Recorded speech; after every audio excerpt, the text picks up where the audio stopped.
बिस्मिल्लाहिर्रहमानिर्रहीम अस्सलाम वालेकुम दोस्तों, आप यहाँ पे गुलाब का पौधा देख रहे होंगे। गुलाब के पौधे के साथ साथ यहाँ पे टमाटर के 2 पौधे भी आप देख रहे हैं। दोस्तों यहाँ पे सिर्फ़ और सिर्फ हमने गुलाब का पौधा ग्रो किया था। ये जो टमाटर के पौधे हैं ये ख़ुद ब खुद यहाँ पे ग्रो हो चुके हैं। अगर हम इन टमाटर के पौधों को यहाँ से उखाड़ते हैं तो टमाटर के पौधों की ग्रोथ भी मुतासर होगी और इसके साथ साथ हमारे गुलाब के पौधे की ग्रोथ भी मुतासर होगी। इसलिए हम इन टमाटर के पौधों को भी इसी गुलाब के साथ ही रहने देते हैं। दोस्तों आज हम इन टमाटर और गुलाब के पौधे को ऐसी खादें देने जा रहे हैं जो आपके घर में हमा वक्त मौजूद रहती हैं।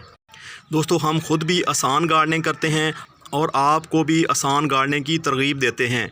दोस्तों हम चाहते हैं कि आप महंगी खादों के डर से गार्डनिंग करना ना छोड़ दें।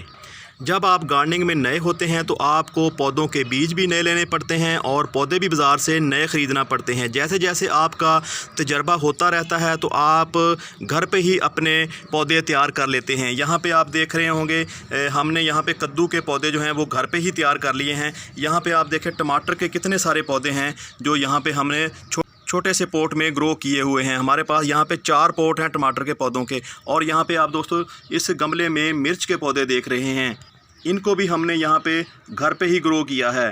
इसलिए मैं कहता हूँ कि जैसे जैसे वक्त गुजरने के साथ साथ तजर्बा होता रहता है तो आपको कोई भी चीज़ बाज़ार से ख़रीदना नहीं पड़ती। तो इस तरह आप फ्री में गार्डनिंग कर सकते हैं। अगर आपके पास दोस्तों गमले ख़रीदने के लिए सख्त नहीं है, आपके पास पैसे नहीं हैं, तो आप इस तरह के कबाड़ की जो चीज़ें आपके घर में पड़ी होती हैं तो उन चीज़ों में आप पौधे लगा के फ्री की गार्डनिंग कर सकते हैं। तो दोस्तों अब आते हैं अपने टॉपिक की तरफ।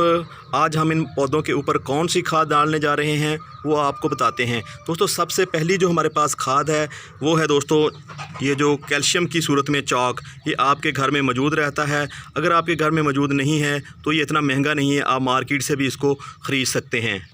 दोस्तों ये वही चॉक है जो हम ब्लैक बोर्ड के ऊपर लिखने के लिए इस्तेमाल करते हैं। दोस्तों आज की दूसरी खाद नीम के की सूरत में है, नीम खली जिसे बोलते हैं।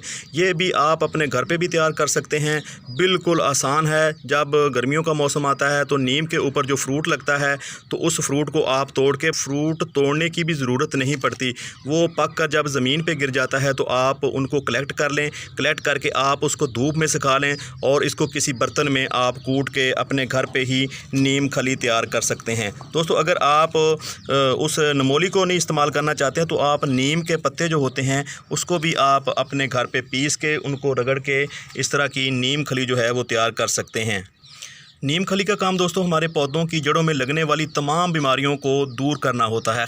दोस्तों आज की हमारी तीसरी खाद है। अगर आप दोस्तों ये जो नीम खली है इसको ख़रीद नहीं सकते, अपने घर पे तैयार नहीं कर सकते, किसी वजह से आपके घर में ये मौजूद नहीं है, तो फिर आप दोस्तों लकड़ी की राख को एज ए फंगीसाइड इस्तेमाल कर सकते हैं और इसको पोटाश के तौर पे इस्तेमाल कर सकते हैं। तो आज की तीसरी खाद भी बिल्कुल आपको फ्री में मिलने वाली है। तो एक चुटकी आप गमले के हिसाब से अपनी गमले की मिट्टी में शामिल करें तो इंशाल्लाह आपका पौधे के ऊपर फूल भी आएंगे, फूलों से फल भी बनेंगे और जो फल होगा उसका साइज़ भी बड़ा आएगा और पौधा बीमारियों से महफूज रहेगा। 3 खादें दोस्तों यहाँ पे आप देख रहे हैं जो बिल्कुल आपको फ्री में मिलने वाली हैं। चौथी खाद भी आपको बताते हैं कौन सी हैं। इससे पहले कि हम चौथी खाद के बारे में बात करें, वो भी बिल्कुल फ्री में मिलेगी, आपको 1 रुपया उसके ऊपर आपका खर्च नहीं होने वाला। ये जो 3 खादें हमने यहाँ पे इस बर्तन में डाली हैं इनको अच्छी तरह यहाँ पे कूट के मैश कर लेते हैं। चौथी खाद का भी आपको बताएंगे जो आपके घर में मौजूद होगी और आपके इर्द गिर्द अगर आप गाँव में रहते हैं फिर तो आपके पास काफ़ी क्वान्टी में आपके गाँव में आपके गली में मौजूद होगी। दोस्तों ये जो 3 चीज़ें हमने यहाँ पे मिलाई हैं, इनको मिक्स किया है, इनकी मज़े की बात ये है कि इनको आप सिर्फ़ एक बार ही अपने पौधे की मिट्टी में शामिल करेंगे तो पौधा आपका जितनी देर भी रहेगा, मतलब 6 महीने अगर पौधे की लाइफ है तो 6 महीने है या साल है तो साल भर उस पौधे को कोई भी बीमारी नहीं लगेगी। दोस्तों इस मिक्स की गई तीनों खादों को यहाँ मिट्टी में शामिल कर लेते हैं और आपको बताते हैं आज की हमारी चौथी खाद कौन सी है। दोस्तों ये है गाय का गोबर या फिर दोस्तों वर्मी कंपोस्ट जो आपको मार्केट से इजीली मिल जाता है, आपको ऑनलाइन भी मिल जाता है। अगर आपके पास ऑनलाइन की सहूलत मौजूद नहीं है तो फिर आप गाय के गोबर को घर पे भी डिकम्पोज़ कर सकते हैं। तो दोस्तों ये है हमारी आज की चौथी खाद। दोस्तों अब डाली गई तमाम खादों को अच्छी तरह मिक्स कर लेते हैं। अच्छी तरह मिक्स करने का पौधे को फ़ायदा ये होगा कि पौधे की तमाम जड़ों को यकसां खुराक मिलेगी, जिससे पौधे की ग्रोथ भी बढ़ेगी और इसके ऊपर भरपूर फ्रूटिंग भी होगी। इस गमले में खाद देने से पहले आपको हल्के हाथों से ये जो पहले से मौजूद मिट्टी है उसको बाहर निकालना होगा। आपने ख्याल रखना है कि आपके पौधे की जड़ें डैमेज नहीं हो। तो अगर आपके पौधे की जड़ें डैमेज होंगी तो पौधा स्ट्रेस में आ जाएगा। आप बिल्कुल आसानी से, नरमी से यहाँ से मिट्टी को बाहर करें। हमारा ये जो गमला है ये साइज़ में थोड़ा सा लंबा है और इसकी चौड़ाई बहुत कम है। दोस्तों हमने गाची को फिर से दोबारा इस गमले में रख दिया है। तो आप देख रहे होंगे कि थोड़ी सी गर्मी की वजह से ये पौधा जो हमारा है स्ट्रेस में आ गया है, एक साइड को झुक गया है। 2-3 दिन पहले हमने यहाँ पे पानी दिया था, पानी की कमी भी हो सकती है, तो इसलिए जल्दी से जल्दी यहाँ पे दोबारा मिट्टी को फिल करना होगा। तो आइए दोस्तों जल्दी जल्दी पानी देते हैं इससे पहले कि पौधा हमारा मज़ीद स्ट्रेस में जाए। तो अब इसको पानी देंगे। दोस्तों हमारे पौधे के स्ट्रेस में आने की वजह ये भी हो सकती है कि हमने इस पौधे को 2-3 दिन पहले ही पानी दिया था, जिसकी वजह से मिट्टी खुश्क हो चुकी थी। तो हमारे इस टमाटर के पौधे को खाद दिए हुए आज 7 से 8 दिन हुए हैं। आप देख रहे हैं हमारे टमाटर के पौधे के ऊपर फूल भी आ रहे हैं और फूलों से टमाटर बनना भी शुरू हो चुके हैं। दोस्तों यहाँ पे 2 टमाटर थे, जैसा कि आपने इससे पहले वीडियो में देखा। 3 पौधे थे, 2 टमाटर के पौधे और 1 जो गुलाब का पौधा। 1 टमाटर का पौधा हमने यहाँ से निकाल दिया था, ये यहाँ पे लगा हुआ है। अगर ये तीनों पौधे एक छोटे से गमले में रहते तो इस पौधे की ग्रोथ मुतासर होनी थी, इस पौधे के ऊपर फ्रूटिंग भी नहीं होनी थी और इसकी नशोनुमा भी नहीं होनी थी। तो दोस्तों इस बात को देखते हुए हमने एक पौधे को यहाँ से दूसरे गमले में ट्रांसप्लांट कर दिया है।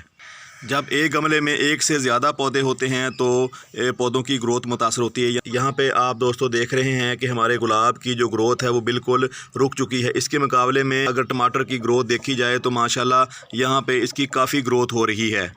जब दोस्तों आप पॉट गार्डनिंग कर रहे हों तो बहुत सारे मसाइल का सामना करना पड़ता है, क्योंकि छोटे से पॉट में थोड़ी सी खुराक होती है। पौधे को अपनी जड़ों को इसी गमले में रखना होता है। कम स्पेस और कम खुराक होने की वजह से पौधे उस तरह से ग्रोथ नहीं करते जिस तरह दोस्तों ज़मीन में पौधे ग्रोथ करते हैं।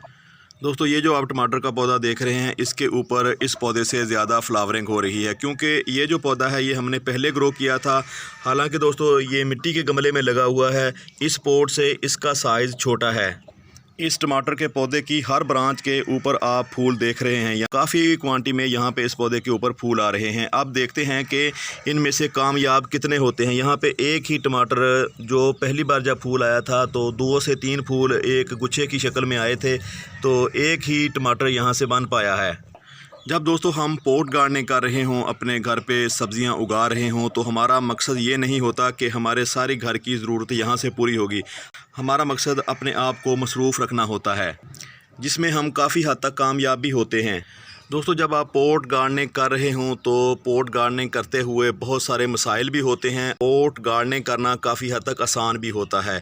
जैसा कि दोस्तों यहाँ पे आप पुदीना देख रहे हैं, हम अपने पुदीने की ग्रोथ को जितना चाहे बढ़ा सकते हैं। यही पुदीना अगर खेत में लगा हो तो बाज़ औक़ात पुदीने को पानी नहीं मिल पाता या उसकी उस तरह से केयर नहीं हो पाती, जैसा कि मौसम का बहुत सारा इस पर अमल दखल होता है। जब मौसम ज़्यादा गर्म हो तो हमारे पास कोई ऑप्शन नहीं होता कि हम अपने पुदीने को उस मौसम से बचा सके। यहाँ पे हमारे पास ऑप्शन मौजूद होता है कि हम गमले को धूप में भी उठा के रख सकते हैं और छाँव में भी रख सकते हैं।